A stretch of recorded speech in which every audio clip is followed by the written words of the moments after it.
sebenarnya untuk ETT itu kita sebagai seorang perawat itu bukan kita yang melakukan tindakan. Tapi kalau dalam keadaan terdesak, kita juga bisa melakukan ketika memiliki kemampuan. Bagaimana kapan kalian dikatakan memiliki kemampuan untuk melakukan tindakan pemasangan ETT ini adalah ketika misalkan teman-teman sudah tersertifikasi. Misalkan salah satunya pernah mengikuti pelatihan BPJLS. Jadi kalau misalkan untuk pelatihan BPJLS itu kan udah pendalaman ya untuk pemasangan ETT. Tapi selama masih ada tenaga medis, berarti teman-teman kita sebagai seorang perawat sifatnya hanya observer atau pendampingan untuk misalkan penyiapan alat dan sebagainya. Jadi seperti itu ya kalau untuk pemasangan ETT. Oke, jadi indikasi pemasangan ETT-nya apa? Pada pasien apa?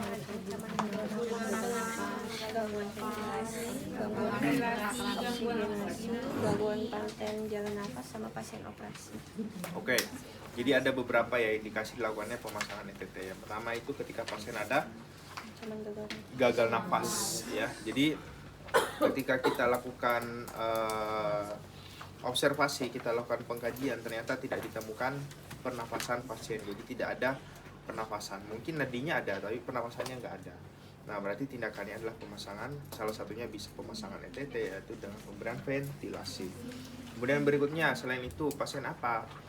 Pasien-pasien yang akan dilakukan operasi. Nah, apalagi kalau misalkan pasien-pasien operasi besar yang lama, nah itu biasanya dilakukan pemasangan ETT atau terjadi perburukan kondisi pada pasien. Sehingga ketika dilakukan operasi disambung ke oksigen, selain itu juga disambungkan ke mesin ventilator seperti yang ada di sana ya. Itu adalah mesin ventilator. Oke, jadi untuk mesin ventilator itu ya bisa disebut adalah salah satu alat bantu untuk pasien ya, alat bantu untuk pernafasan pasien. Makanya mungkin teman-teman sendiri waktu di zaman COVID kemarin dengar sendiri ya bahwa banyak pasien yang meninggal karena mereka membutuhkan bantuan pernafasan dengan ventilator. Sementara di rumah sakit itu kan ventilator terbatas. Ya, kenapa terbatas ya? Pertama, salah satunya ya alatnya mahal. Ya, alatnya bisa miliaran untuk satu ventilator. Ya, makanya hati-hati, gitu ya. Oke. Kemudian berikutnya, pertama alatnya apa aja? Mana alatnya? Oke.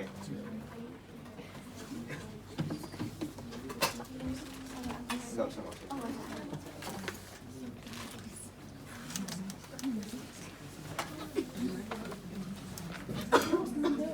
Oke, alat aja alatnya. Terus apa lagi?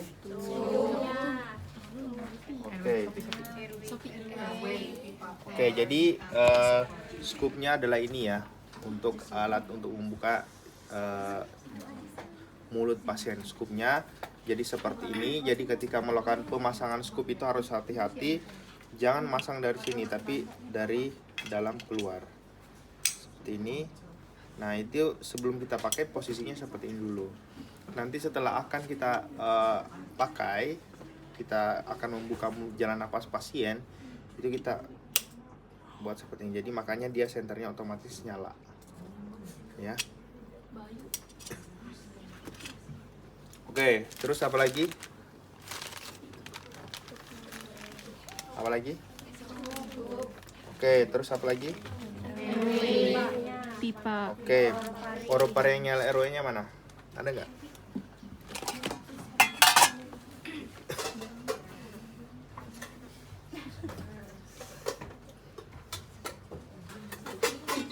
Oke, di sini ada berbagai macam ukuran ya. Ini adalah orofaringeal airway. Itu jangan duduk di berangkar ya. Oke, terus apa lagi? Oke, plester. Terus apa lagi? Introduce mandrin atau Mandring. Nah, ini namanya mandring. Oke, ada lagi? Oke, jadi konektor selang penyambung. Jadi ini adalah bagian dari untuk menyambungkan ke konektor. Jadi entah terserah. Jadi tindakannya apakah akan disambung ke BVM dulu atau langsung ke ventilator. Terus apa lagi? Suction. Oke, suction jika diperlukan biasanya. Oke, apa lagi? Sarung tangan steril. Oke. Terus apa lagi? Masker. Terus apa lagi? Jelly. Squid. Sama PCM. Oke. Jadi gelnya ini adalah untuk memberi pelumasan pada area selang ETT-nya, karena ini akan dimasukkan. Karena hati-hati ketika dimasukkan ke dalam saluran pernapasan pasien. Di sini kan ada 2 jalur ya. Ada untuk jalur pencernaan dan ada jalur pernapasan. Makanya di sini fungsinya ada mandringnya, karena kalau misalkan hanya selangnya aja ini agak susah memasukkan.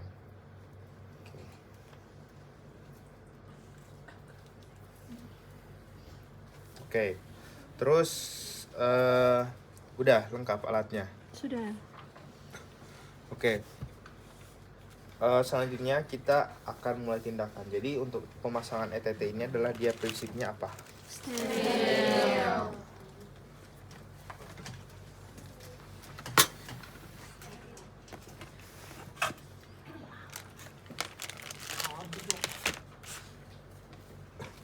Jadi untuk pemasangan ETT ini makanya tadi ada 2 orang yang melakukan. Jadi yang bagian medisnya adalah untuk pemasangan alatnya, untuk bagian sterilnya ada yang satunya bisa tenaga kesehatan lainnya, mungkin perawat, bidan atau tenaga yang memiliki kecakapan di bidang tersebut untuk membantu untuk yang online ya, untuk pemasangan ETT. Kemudian yang berikutnya di sini ada gel. Nah, kalau di rumah sakit itu biasanya memakai gel yang sekali pakai ya. Nah, jadi kalau ini kan yang ukurannya lumayan besar ya, 80 mg. Nah, kalau yang di rumah sakit itu dia kecil, jadi sekali pakai udah buang. Jadi mengurangi risiko infeksi. Oke. Sekarang yang membantu siapa di sini? Itu Abu Pak. Lanjut.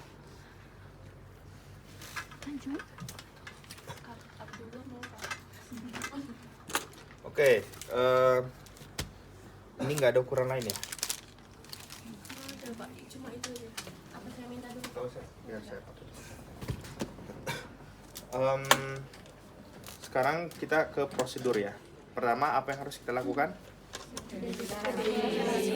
Identifikasi pasien. Oke, jadi pertama kita tetap harus komunikasi ya. Identifikasi, jelaskan, sampaikan, perkenalan diri, jangan lupa ya.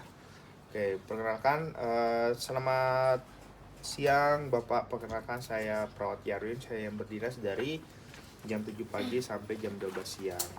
Baik, bisa saya cek nama dan tanggal lahirnya. Jadi sambil kita lihat di gelangnya, kemudian kalau misalkan ada keluarganya menyebutkan. Karena kalau untuk pemasangan ETT ini adalah pasien-pasien yang penurunan kesadaran ya.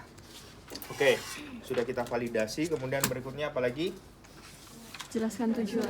Oke, jadi izin ya Pak. Jadi pasien akan saya lakukan pemasangan selang. Itu saya akan masukkan ke pernapasannya, jalur pernapasan bagian atas, karena pasien ini mengalami kesulitan bernapas. Jadi untuk membantu mengembalikan fungsi pernapasannya, makanya pasien akan kita lakukan pemasangan selang. Kemudian untuk tindakan pemasangan itu kurang lebih 10-15 menit Pak. Apakah setuju? Oke, pasiennya setuju, baru kita mulai untuk siapkan alatnya. Kemudian setelah itu cuci tangan, kemudian yang akan melakukan tindakan memasang handscoon steril, kemudian yang satunya lagi yang bersih. Jadi membantu misalkan selang ETT-nya bantu dibuka, terus bantu ngasih gel, terus ini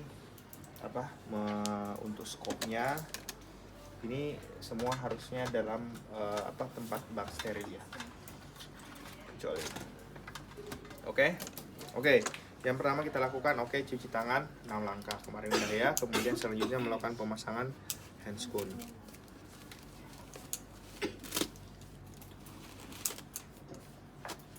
Satu orang siapa ya? Cepat.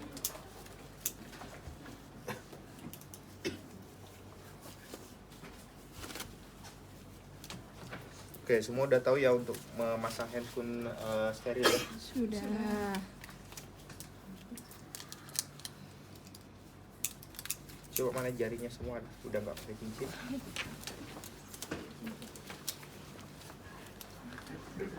Mana? Jarinya semua mana? Jangan semua tinggi-tinggi. Mana si Abdullah? Mana Abdullah? Mana tanganmu? Yang satu. Itu gelangnya lepas ya. Terus tangannya jangan ada yang punya panjang ya. Oke. Di sini kita udah melakukan pemasangan handphone steril. Terus prosedur berikutnya apa? Periksa integritas balon. Oke, terus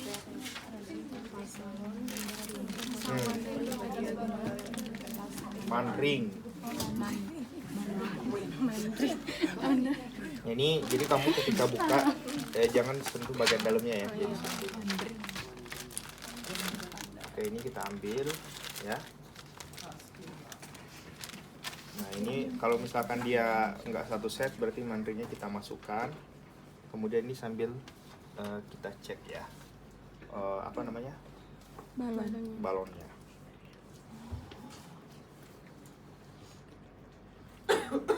Ini nggak mungkin ngembang, ini kayaknya kalian udah gigit ya. Ini coba ya. Nggak ada yang ngembang Pak, saya udah nyoba semua. Nggak ada semua. Iya nggak ada. Dikasihnya yang itu. Yang kecil nggak? Enggak Pak. Kemarin saya udah nyoba semua, bolong semua. Nah, ada yang habis make apa ya? Bekas kelas A Pak, saya nggak tahu di kelas A udah seperti itu atau bagaimana. Ini bisa nih. Nah, jadi harusnya seperti ini ya. Jadi ini ngembang, jadi nanti di jalan nafasnya itu terfiksasi. Jadi nggak gampang tercabut. Jadi misalkan ini jalan nafasnya, nah ini kan dia pas akhirnya.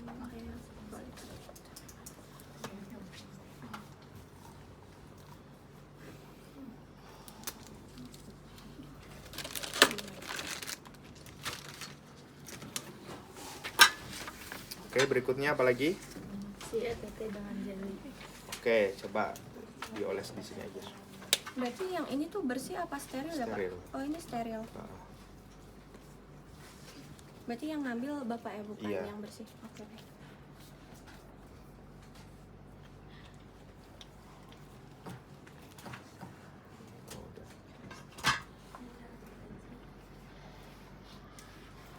Oke, terus apa lagi?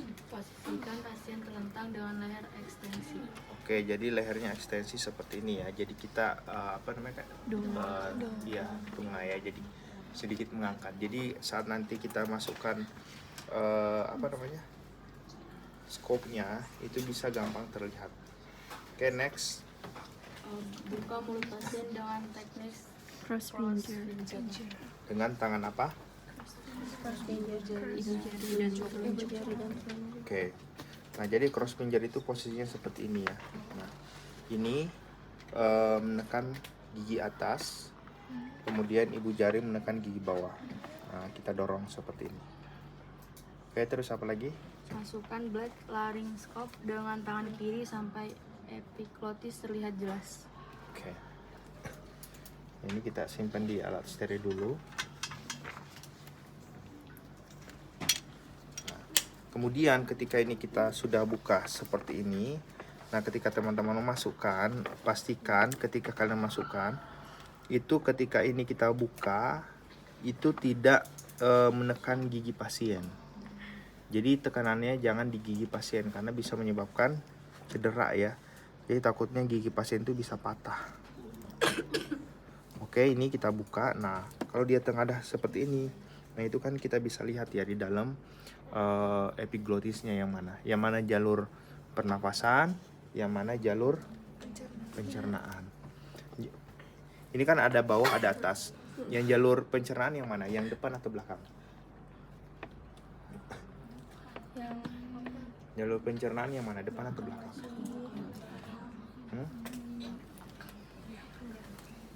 Yang mana? Depan kan baru belakang sih Pak. Ya, yang jalur pencernaan berarti yang belakang ya. Nah, ini kita masukkan.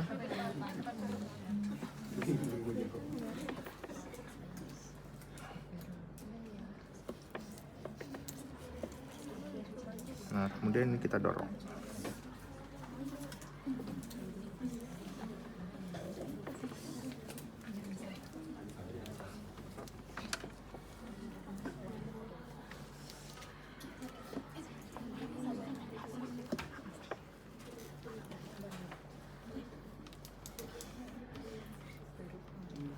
Oke, kemudian ketika ini sudah masuk, maka ini kita cabut. Ya. Oke, terus berikutnya apa? Masukkan ETT melewati epiglotis dengan tangan kanan.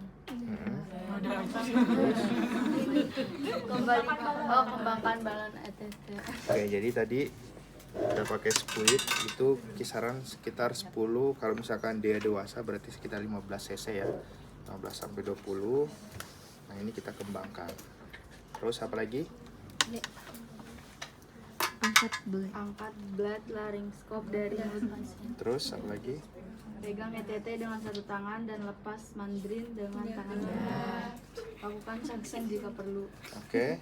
Jadi ketika pasien yang ada kelebihan apa namanya? Sputum, nah itu berarti kita lakukan pemberian suction. Terus apa lagi? Sambungkan ETT dengan BVM. BPM-nya mana? Kemudian selain itu untuk memastikan apakah dia sudah benar masuk atau tidak, nah itu kita lakukan BVM. Cuman ini karena alatnya balonnya nggak bisa ngembang, jadi ketika misalkan kita lakukan pemberian BVM ini nggak akan ngembang karena udaranya kembali lagi. Ya udah gitu aja. Nah, jadi ini disambungkan ke sini. Nah, dia nggak akan ngembang dan maksimal ya.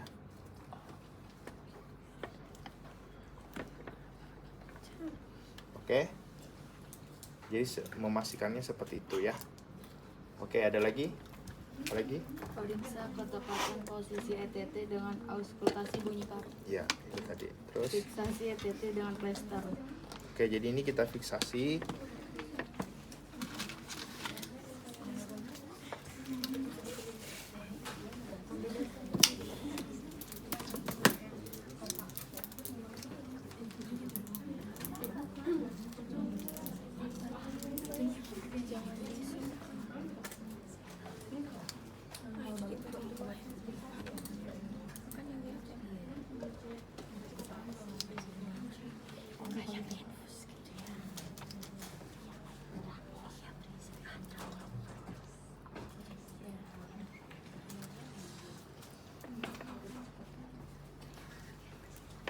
Plasternya nggak mau nempel ya.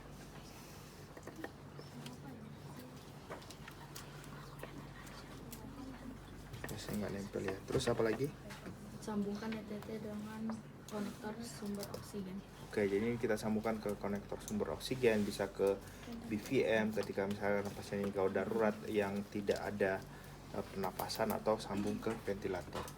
Kemudian selain itu, kadang tuh kalau pasiennya gelisah, nah itu kita lakukan pemasangan orofaringeal airway.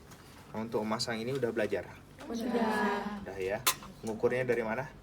Dari ujung sampai lima. Dari sini ke Mandibula. Oke. Kalau seperti ini muat gak?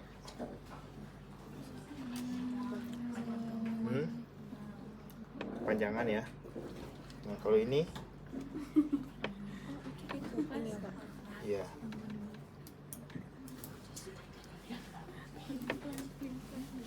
Nah, kalau ini kan pas ya. Iya. Nah, ketika memasukkan berarti posisinya sama, kita pakai cross finger. Ini menghadap ke atas dulu. Nah, baru setelah itu sudah masuk ke atas baru kita putar seperti ini. Baru kita dorong. Seperti itu ya. Oke. Setelah selesai prosedurnya, setelah ini kita sambungkan, jangan lupa untuk setelah itu kita bereskan lagi alatnya, kemudian komunikasi ke pasien, cuci tangan jangan lupa, sampaikan sudah selesai ya tindakannya, sampaikan juga ke keluarga tindakannya sudah selesai. Nanti kalau saat ini pasien kita sambungkan ke mesin ventilator untuk bantuan pernapasannya. Nanti kalau misalkan ada sesuatu, nanti bisa hubungi kami di nurse station. Seperti itu ya. Oke, sampai di sini ada pertanyaan? Saya Ya, silakan.